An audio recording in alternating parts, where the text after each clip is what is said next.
係講關於係一個係落葬之後嘅事咯。OK， 嚇，係點樣啊？係啦，而家開始㗎啦。係啊，可以㗎啦，可以㗎啦。係啊，因為咧我咧就係呢個係好呢層我係我朋友個姑媽，佢係住喺馬來西亞嗰邊嚟嘅。係。咁咧佢咧就過咗身啦。嗯。咁就咁啊過咗身，咁啊好普通，咁啊落葬，咁啊做晒啲儀式，咁啊落葬咁樣啦。咁啊隔咗幾年後咧，咁佢哋咧就係要移民過去加拿大嗰邊啊。係。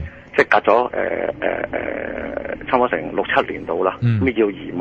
咁咧就但係咧佢落葬之後咧，佢發夢，佢個女發夢，就發夢咩嘢咧？發夢就係佢呢一個落葬咗之後，呢一個人咧，呢個先人咧，就晚晚咧就大概3晚到連續3晚，唔係諗3晚，就話俾佢聽，我係未死嘅。哦，咁樣，我係未死，我係未死。咁佢好疑惑，但係都唔計一個禮拜到，咁都冇事啦，咁唔理佢啦咁啊。咁到佢哋要去移民去加拿大，咁佢哋就要將佢嘅遺體就火化，就攞翻去加拿大嗰邊啦咁樣。咁一開棺，見到裏邊條屍係調轉咗。嚇，即係頭尾調轉咗。係，通常嗰個墓碑咧就有喺個頭應該喺墓碑嗰邊嚟㗎嘛。係啊係啊係。係咪？係啊。佢就調轉咗。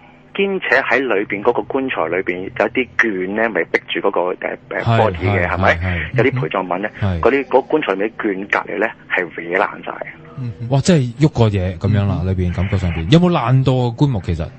冇，但係佢喺開棺之後見到，因為佢哋已經係唔係冇肉噶啦嘛，即係開始見到骨啦咁樣噶啦嘛，咁完全係調轉咗，裏邊有啲嘢亂晒大龍咯。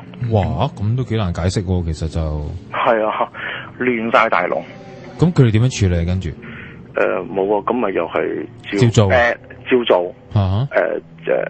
咁佢個女女咪好唔開心咯。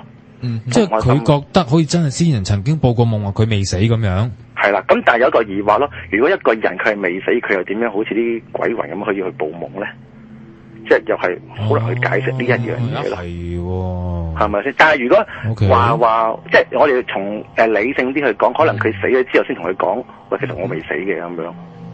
呢個亦都可以咁解釋，可能死者都未必知道自己死咗咧，可能即係以另外一個角度去睇就係死者覺得自己未死，但係佢可能有某啲途徑可以入到個後人嘅夢入邊，咁佢咪通知翻佢，好自然咁啊！喂，我未死噶，唔好搞咁多嘢啊，咁咯。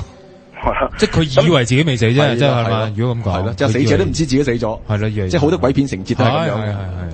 係啦，咁但係解釋唔到嘅就係佢裏面係亂咗嗰啲嘢。